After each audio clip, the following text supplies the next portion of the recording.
Pengerusi Pakatan Harapan Negeri Sembilan, Datuk Seri Aminuddin Harun selesai mengangkat sumpah jawatan sebagai Menteri Besar Negeri Sembilan bagi penggal kedua pada Isnin.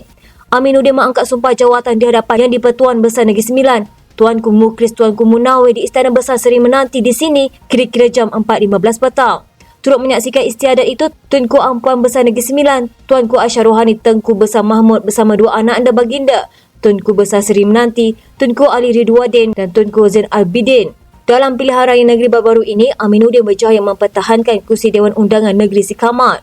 Menerusi saingan 4 penjuru, ahli Parlimen Port Dickson itu menang dengan majoriti 2,662 undi.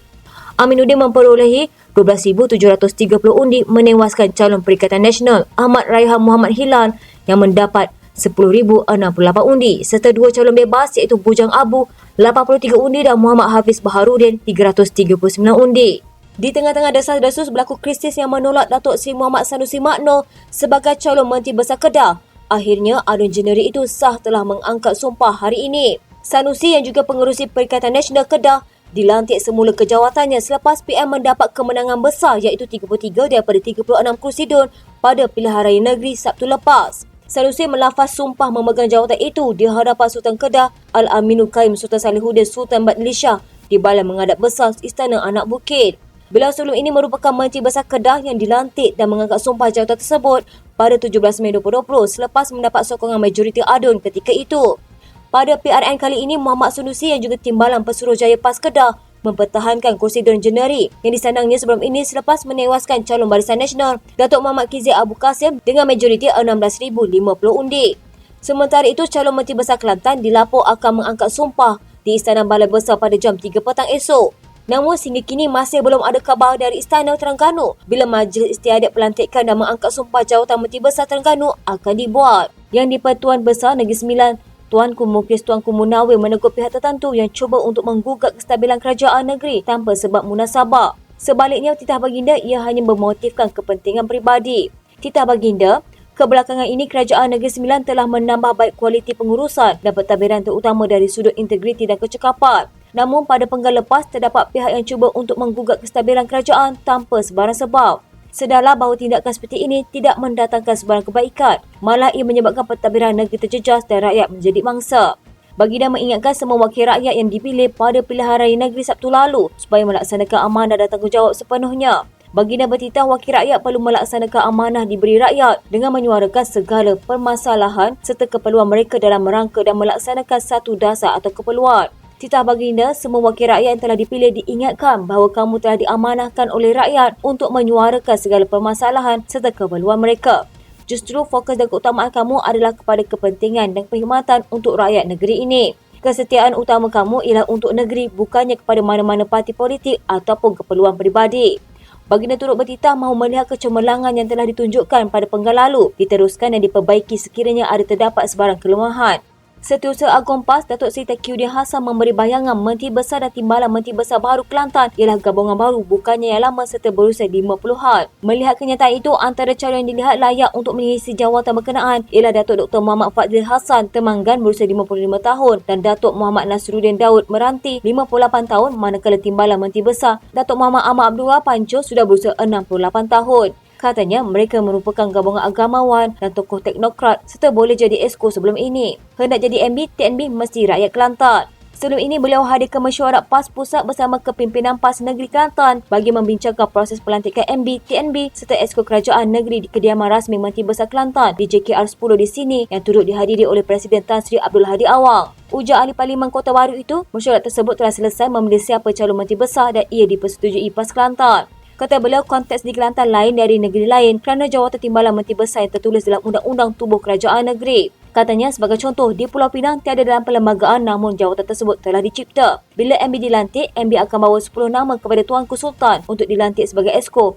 Jadi di Kelantan, TNB akan dilantik dalam kalangan salah seorang esko itu. Dalam perkembangan lain, Taqiyuddin memberitahu apa yang dibincangkan pada mesyuarat tersebut adalah selaras dengan peruntukan Perlembagaan Undang-Undang Tubuh Kerajaan Negeri Kelantan iaitu perkara 16 yang menyatakan bahawa ke bawah duri yang maha mulia, Sultan Kelantan terlebih dahulu melantik seorang ahli Dewan Undangan Negeri yang pada pandangan baginda mempunyai kepercayaan majoriti ahli-ahli Dewan Undangan Negeri Kelantan. Beliau berkata itu kuasa mutlak Tuanku Sultan yang tidak memerlukan apa-apa nasihat daripada mana-mana pihak. Ujarnya, apa yang dibuat oleh parti ialah mengangkat nama pada pandangan mereka yakin dan sesuai untuk Tuanku Sultan dilantik sebagai Menteri Besar. Media sebelum ini melaporkan Kelantan bakal mendapat Menteri Besar dan timbalan Menteri Besar yang baru sekiranya PAS kekal mentadbir negeri itu dalam PRN. Tauhidin berkata pihaknya memutuskan perubahan kedudukan dua jawatan itu dengan mengemukakan gabungan kepimpinan baru iaitu seorang tokoh agamawan dan seorang tokoh teknokrat tertakluk kepada mandat rakyat dan berkenan Sultan Kelantan. Terdahulu, Ahmad mengesahkan masalah kesihatan yang dialami menjadi sebab utama beliau menolak untuk kekal sebagai Menteri Besar jika parti itu menang pada pilihan raya negeri kali ini. Ahmad berkata masalah kesihatan itu melibatkan slip disk selepas 2 kali terjatuh sebelum ini selain jantung.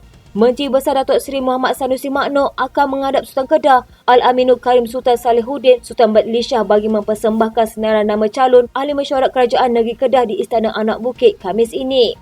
Beliau berkata senarai nama calon Esko berkenaan diperoleh daripada kepimpinan Parti Komponen Perikatan Nasional dan akan dipersembah kepada Sultan Kedah untuk mendapat perkenan baginda.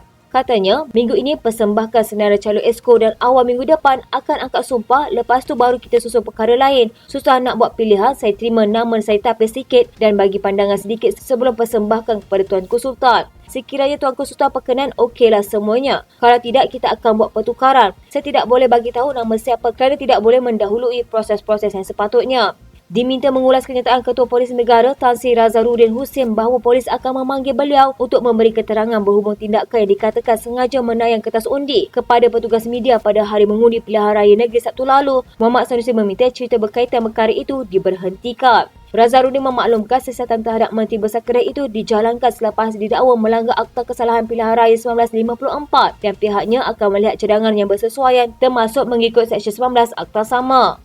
Ahli Dewan Undangan Negeri Seberang Takir, Kazan Cik Mat bersetuju sekiranya jawatan timbalan Menteri Besar Terengganu dipilih dalam kalangan Wakil Rakyat Bersatu. Ketua Bahagian Bersatu Kuala Nerus itu berkata, tindakan itu jika berlaku boleh membantu dalam mengukuhkan lagi hubungan sedia terjalin antara parti itu dan PAS dalam Perikatan Nasional. Katanya jika tanya pandangan saya berhubung jawatan timbalan Menteri Besar Terengganu, saya bersetuju sekiranya pucuk pimpinan negeri Ketua IPAS memilih wakil rakyat dalam kalangan bersatu. Ia mampu mengerat dan mengukuhkan lagi hubungan yang sedia terjalin dalam PN antara PAS dan Bersatu. Bagaimanapun, kami daripada Bersatu tidak akan sesekali mendesak untuk dilantik memegang jawatan nombor 2 itu, terserah kepada pucuk pimpinan negeri. Terdahulu, Ketua Penerangan Bersatu, Datuk Razali Idris memaklumkan tiada sebarang rancangan untuk meletakkan calon Bersatu sebagai timbalan Menteri Besar di Kelantan atau di mana-mana negeri yang kini dikuasai PN. Sebaliknya, Razali yang baru dipilih sebagai Arun Kijang mengakui pimpinan Bersatu lebih selesa untuk berada di barisan Esko dalam pentadbiran di 3 negeri diterujuk PN. Pada PRN Sabtu lalu, Bersatu menyumbang 5 kerusi dalam keputusan yang menyaksikan PN menyapu bersih semua 32 kerusi Dewan Undangan Negeri dipertandingkan di Terengganu. 5 kerusi itu ialah Dun Temerloh, Hulu Besut, Permaisuri, Seberang Takir dan Kijat. Ditanya mengenai agihan kursi Esko untuk Wakil Rakyat Bersatu, Kazan berkata perkara itu juga diserahkan kepada pertimbangan pucuk pimpinan PAS untuk menentukannya. Terdapat dakwaan bertentangan berhubung senarai nama calon Menteri Besar Selangor yang dihantar kepada istana. Sumber dalaman PH memberitahu senarai itu mengandungi 3 nama, antaranya Menteri Besar sementara Amiruddin Syarif dan Adun Seri Setia Fahmi Engah yang dilihat dekat dengan Presiden PKR Anwar Ibrahim.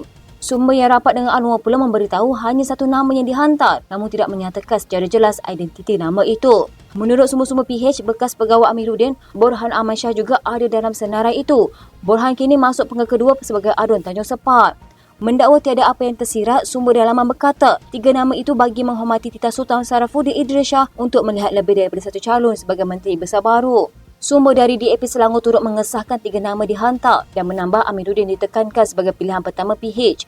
Katanya DAP Selangor tegas di belakang Amiruddin dengan mengambil kira kepimpinannya yang tegas dan lancar sejak 5 tahun lalu. Terdahulu, tim spekulasi kepimpinan tertinggi PH merancang untuk mencalonkan Menteri Besar Selangor yang baru walaupun setelah Anwar berkata Amiruddin adalah pilihan utama PH sebelum PRN yang lalu. Desas-desus mendakwa Fahmi yang berkelulusan ijazah kedoktoran dalam bidang kejuruteraan aeronautik dari Imperial College London merupakan salah seorang calon yang mendahului senarai. Pilihan raya negeri pada Sabtu lalu yang pertama buat Amiruddin sebagai Menteri Besar sementara Selangor menyaksikan PM menebusi kubu kuat PH itu terutamanya dari segi undi Melayu. Amiruddin bagaimanapun mendapat mempertahankan negeri itu menentang pengurusi PN Selangor Azmin Ali yang dianggap sebagai mentornya sebelum dia berpaling tadah daripada PKR dan PH pada 2020. Mula menjadi Menteri Besar pada Jun 2018, Amiruddin mengambil alih jawatan itu daripada Azmin yang dinaikkan ke jawatan kabinet selepas PH menang pilihan raya umum 2018. Sementara itu, seorang pemimpin PH Selangor mengesahkan terdapat perbincangan mengenai pertukaran Menteri Besar. Bagaimanapun, dia tidak percaya Anwar atau mereka yang bersekutu dengannya akan dapat berbuat demikian. Katanya, Amiruddin terlalu kuat. Saya tidak fikir Perdana Menteri boleh mengambil risiko kehilangan kawalan Selangor dengan meletakkan Menteri Besar yang lemah. Sejak pilihan raya pada 13 Ogos lalu, Selangor merupakan satu-satunya negeri yang masih tanpa Menteri Besar kerana Majlis Angkat Sumpah tertangguh berikutan Sultan Syarafuddin Idris Shah menjalani rawatan perubatan di luar negara. Sultan Selangor telah berangkat kembali semalam dan istiadat angkat sumpah Menteri Besar dijangka akan berlangsung tidak lama lagi. Pada 2014, PKR pernah melakukan perubahan kepimpinan yang dikenali sebagai langkah kajang untuk menggantikan Menteri Besar Selangor ketika itu, Abdul Khalid Ibrahim. Selepas Khalid meletak jawatan, Istana Selangor meminta ketiga-tiga parti Komparan Pakatan Rakyat untuk mengemukakan lebih daripada 2 nama daripada parti masing-masing untuk jawatan Menteri Besar. PR merupakan gabungan parti yang memerintah Selangor ketika itu sebelum membentuk Pakatan Harapan. Walaupun PKR dan DAP memihak kepada Presiden PKR ketika itu Dr. Wan Azizah Wan Ismail, PAS yang merupakan sebahagian daripada gabungan PR ketika itu tidak bersetuju. Akhirnya PKR mengalihkan sokongannya kepada Azmin dan Sultan Selangor mengurniakan perkenan baginda. Di Johor pula, Arun Macak On Hafiz Ghazi mengangkat sumpah sebagai Menteri Besar selepas pilihan raya negeri tahun lalu. Walaupun BN menyerahkan nama penyandang jawatan itu, Hasni Mohamad, kepada istana. Sekian fokus PRN untuk minggu ini.